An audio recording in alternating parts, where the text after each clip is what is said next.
Bonjour à tous et bienvenue à ce point de presse des oppositions sur les services sociaux. Prendront la parole lors de ce point de presse Joël Arsenault, le député des Îles-de-la-Madeleine et porte-parole en matière de santé, services sociaux et soins à domicile pour le Parti québécois, ainsi que le député de Saint-Henri-Sainte-Anne et porte-parole de Québec solidaire en matière de services sociaux.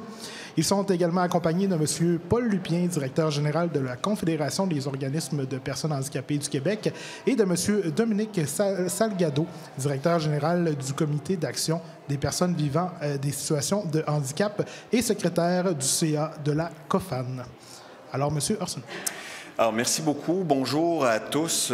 Aujourd'hui, on est réunis en point de presse avec les représentants de la COFAN pour dénoncer les compressions budgétaires qui affectent directement les personnes parmi les plus vulnérables, les personnes qui vivent avec un handicap. Le gouvernement de la CAQ a lancé ce programme de compression budgétaire véritablement à l'aveugle, sans avertissement.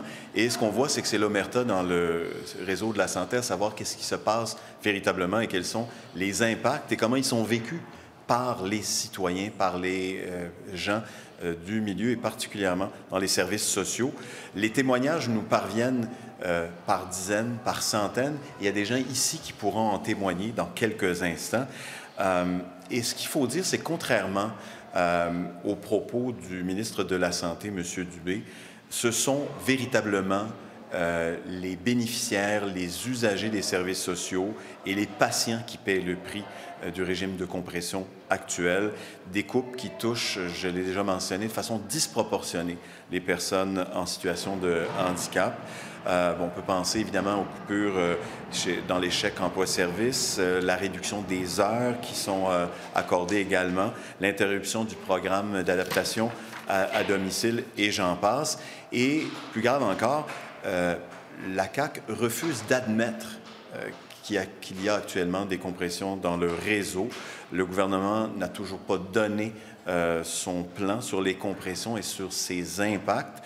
Alors, nous allons déposer dans quelques minutes une demande de mandat d'initiative. En fait, ce qu'on veut, c'est que se tienne une commission parlementaire pour pouvoir recevoir des groupes représentant les usagers du système de santé et des services sociaux pour pouvoir aller au fond des choses et pouvoir exiger de la part du gouvernement la transparence totale, transparence également de Santé Québec, derrière lequel organisme actuellement le gouvernement se cache pour mieux rejeter l'idée que le système actuellement, on y coupe de façon extrêmement importante. Merci. Merci beaucoup, Joël. Merci à la COFAN d'être avec nous aujourd'hui. Merci beaucoup de vous être déplacé. Malheureusement, vous n'aviez pas le choix de vous déplacer parce que vous aviez des choses à faire entendre, des choses à nous dire et je vous remercie de prendre vraiment ce courage-là à deux mains et de vous lancer dans cette aventure. Ça prend quand même beaucoup de mobilisation et de courage, donc merci d'être là aujourd'hui. Écoutez, c'est toujours les plus vulnérables qui paient le prix en premier dans ces coupes-là, malheureusement. Et là, il est évident qu'on a des exemples de plus en plus frappants. On a eu la chance de poser plusieurs questions à la période de questions là-dessus. On a eu des exemples absolument effroyables sur des gens pour lesquels on minutait là, tout d'un coup le temps que ça prenait pour aller à la salle de bain. On a eu des exemples sur des gens qui allaient perdre leur logement en raison de manque de financement, d'adaptation, de soutien à domicile. Il y a eu d'autres exemples aussi de parents qui se voyaient pas le choix que de penser à envoyer leur jeune enfant mineur vivant avec des situations de déficience intellectuelle auprès de CHSLD parce qu'elle allait les perdre. Alors, c'est absolument abominable ce qui se passe dans le réseau. Et quand on était au PL15, quand cette loi-là a été adoptée, on l'avait dénoncé. Et on avait dénoncé aussi la déresponsabilisation du ministre de la Santé, du ministre des Services sociaux, qui disait finalement que Santé Québec allait faire ces choix-là. Et au quotidien, c'est ce qu'on nous dit. On nous dit qu'on envoie des briefings à Santé Québec. On nous dit qu'il ne faut pas qu'on coupe dans les services, mais la réalité, c'est le contraire. La réalité, c'est que c'est les gens qui sont là sur le terrain, qui représentent les organismes, qui représentent en fait les citoyens et les citoyennes vulnérables, qui nous disent au contraire, on subit des coupes à tous les jours, on perd des services. La situation est catastrophique, la situation est grave. Alors, ce qu'on demande, nous, sans délai, c'est qu'il n'y ait absolument aucune compression, aucune limitation de service. Les gens ont droit à leur dignité de base, les gens ont droit aux services de base qui leur est dû. Ce sont des Québécois, des Québécoises à part entière et il faut les traiter comme tels. Alors, moi, je demande au ministre Dubé, au ministre Carman, à l'ensemble du gouvernement de reculer. Ça suffit, les coupures dans les services sociaux, ça suffit, les coupures en santé. Merci. Alors, merci beaucoup, messieurs les députés, de nous accueillir aujourd'hui. Vraiment, premièrement, je vais me présenter. Je suis Paul Lupien, je suis le directeur général de la Confédération des organismes de personnes handicapées du Québec, la COFAN. Je suis accompagné aujourd'hui de M. Dominique Salgado, secrétaire du conseil d'administration de la COFAN et directeur général du comité d'action de personnes vivant des situations de handicap, le CAPVI. Le 1er décembre 2024 marquait le premier jour de Santé Québec. Or, dès le lendemain, nous avons été confrontés à des annonces de coupures en santé. Rapidement, il est apparu que ces compressions touchaient directement les soins à domicile destinés aux personnes les plus vulnérables de notre société, les personnes handicapées et les personnes âgées du Québec. Le 19 décembre 2024, la Commission des droits de la personne et de la jeunesse publiait un avis inquiet quant aux atteintes potentielles aux droits des personnes handicapées en matière de soutien à domicile. La CDPDJ rappelle que toute décision prise doit respecter la Charte des droits et libertés qui garantit l'égalité et interdit toute forme de discrimination, qu'elle soit directe, indirecte ou systémique. Et aujourd'hui, on peut parler beaucoup de systémique. Pourtant, malgré cet avertissement, le gouvernement a poursuivi les coupes dans le service de santé pour les personnes en situation de handicap, adoptant une approche inspirée de la méthode LINS, dite Toyota. Cette approche industrialise la gestion des soins, niant la dignité et la valeur humaine des personnes concernées. On nous assure qu'il ne s'agit pas de coupure, mais plutôt d'une réévaluation des services. Pourtant, toutes les réévaluations se traduisent par des réductions, sans aucune augmentation de services. Le chronométrage strict des interventions mène à des situations inacceptables. Par exemple, limiter à 15 minutes un transfert aller-retour sans considérer que la personne doit également aussi satisfaire ses besoins physiologiques. Pire encore, il est proposé de remplacer des soins de base par l'utilisation de couches avec seulement 2 changements par jour. Donc, on vous emmène le matin et on va vous en changer une le soir. Vous ne faites rien tout de suite dans votre couche quand ils vont vous la mettre parce qu'elle ne change pas. Et vous vivez avec. Alors, seulement, ce qui constitue une atteinte flagrante à la dignité humaine. Depuis, les services de soins à domicile des CLSC fusionnent les programmes destinés aux personnes en situation de handicap avec ceux pour les personnes âgées en perte d'autonomie, créant ainsi une incohérence dans l'organisation des soins. Par exemple, les soins sont dispensés à des horaires inadaptés aux besoins des travailleurs handicapés, ce qui compromet leur autonomie et leur capacité à maintenir un emploi. L'hygiène est également affectée par la réduction du nombre de bains et de toilettes partielles. Par ailleurs, les organismes communautaires, pourtant essentiels à l'accompagnement des personnes handicapées, voient leur financement sévèrement fragilisé par l'absence d'indexation des subventions au coût de la vie, réduisant ainsi leur capacité à offrir des services vitaux. Depuis 1992, ça n'a jamais été indexé.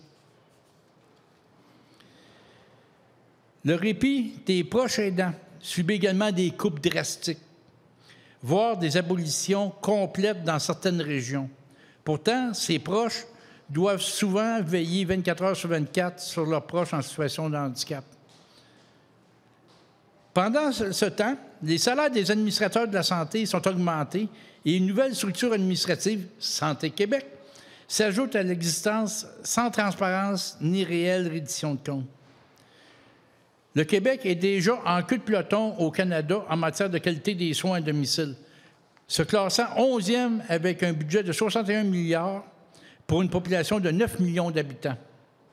En comparaison, l'Ontario, avec 16 millions d'habitants, consacre 85 milliards à la santé et se classe deuxième en qualité des soins à domicile. Monsieur le Premier ministre, vous aimez ça, nous comparer à l'Ontario? Vous devriez suivre l'exemple de l'Ontario. Lorsqu'il interpelle le ministre de la Santé, M. Christian Dubé, et la ministre déléguée aux aînés, Mme Sonia Bélanger, ont publiquement déclaré en décembre 2024 que ces décisions relevaient de Santé Québec. Face à leur désengagement, nous avons sollicité une rencontre avec le premier ministre, M. François Legault, qui a refusé, non pas une fois, mais 2 fois plutôt qu'une, à toute discussion, prétextant que ces mesures sont inévitables. Parallèlement, faute de budget, le programme d'adaptation de domicile et les programmes d'intégration en centre d'intégration en emploi sont suspendus ou réduits. Réduction pour l'intégration aux emplois, ça cause 12 personnes handicapées qui ont perdu leur emploi dernièrement en Gaspésie. Et il y a d'autres exemples ailleurs au Québec. Pourtant, comment contacter Santé Québec? À ce jour, il n'existe ni adresse, ni courriel, ni numéro de téléphone accessible aux citoyens. Cet organisme public fonctionne en toute opacité, sans rendre de compte à la population qui finance pourtant son fonctionnement. Et tout organisme public a une obligation d'afficher son adresse des bureaux, ses numéros de téléphone et à donner des adresses courriels. Mais malheureusement, on a mis des Top Guns qui, eux, ça a l'air, ont un traitement à part. Nous réclamons une mesure simple, mais essentielle, la tenue d'une commission parlementaire afin que les responsables de ces décisions viennent s'expliquer et rendent des comptes, enfin, aux citoyens du Québec. Les personnes en situation de handicap demandent uniquement le respect de leurs droits à travers des services qui leur assurent l'autonomie, dignité et accès au travail, ainsi que des logements et infrastructures accessibles partout au Québec. Nous voulons vivre comme tout le monde dans une société juste, respectueuse de la diversité, de l'équité et de l'inclusion. Merci.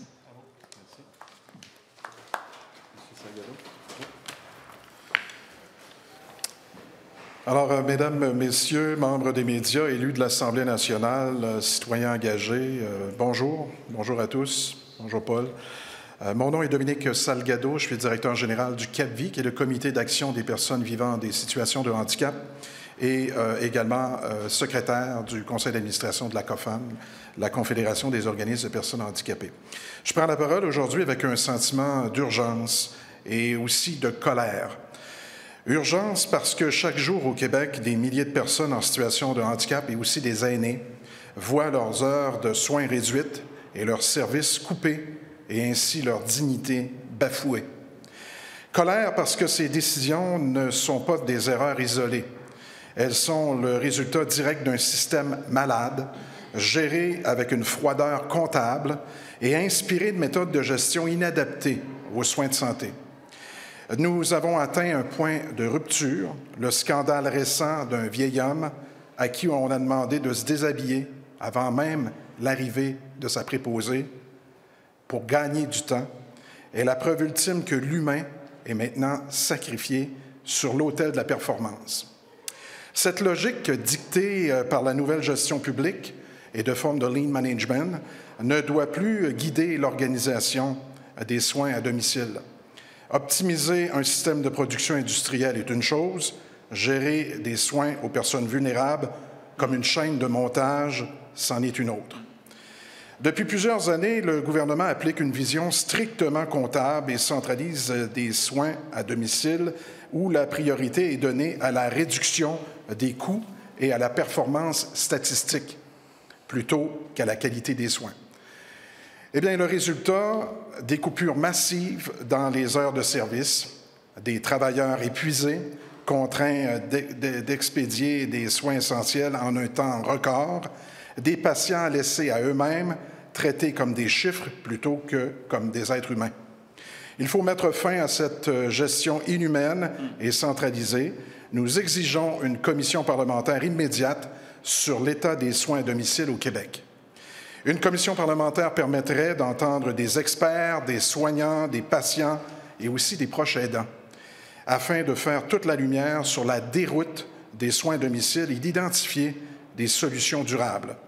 Nous devons cesser de nous mettre en œuvre un modèle de gestion inspiré du privé qui transforme la prestation des soins en une course contre la montre, où l'efficacité prime sur la dignité. Nous devons décentraliser la gestion des soins à domicile car les besoins des patients ne peuvent pas être dictés par des quotas budgétaires fixés par le gouvernement. Nous devons redonner aux régions aussi, aux CLSC et aux organismes communautaires, les moyens d'adapter les soins à la réalité des personnes sur le terrain. En terminant, je tiens à remercier les deux partis d'opposition, Parti québécois et Québec solidaire, pour leur écoute et leur soutien à notre demande de commission parlementaire. Votre engagement est crucial pour faire pression sur le gouvernement et forcer un véritable débat public sur l'avenir des soins à domicile. Oui, maintenant, il est temps d'agir. Il est temps d'écouter celles et ceux qui vivent chaque jour les conséquences de ces choix absurdes. Il est temps de remettre l'humain au cœur des soins à domicile. Il est temps aussi de cesser de traiter nos aînés et nos personnes en situation de handicap comme de simples statistiques. Nous n'accepterons plus de demi-mesures. Nous exigeons une commission parlementaire maintenant. Non, la dignité humaine n'est pas négociable. Merci de votre attention.